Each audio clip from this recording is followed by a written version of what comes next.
దేవుడైన పైలట్ నడుపుతూ ఉన్నాడు. కూర్చున్న జనాలకు అర్థం కావట్లేదు, చుట్టూ ఏ దారి ఉందో అర్థం కావట్లేదు. కొంతమంది అర్థమైంది అనుకుంటున్నారు, ఆ బ్లూ ప్రింట్ చూస్తున్నారు.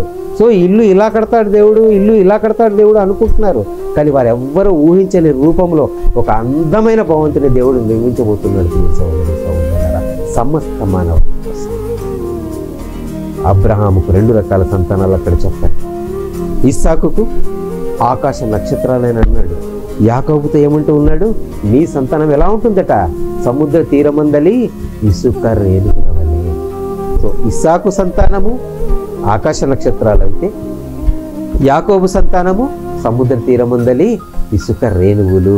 ఆకాశ నక్షత్రములు, సముద్ర తీరమందలి ఇసుక రేణువులు కలగలిపి ఒక సంతానం అయితే, ఆ సంతానము ద్వారా భూలోక జనములందరూ కూడా ఆశీర్వదించబడాలి. ఇదే వాగ్దానము, ఇదే ప్రామిస్ అబ్రాహాముకి ఆదికాండం 22వ అధ్యాయం 16 నుండి 18 వరకు కూడా దేవుడు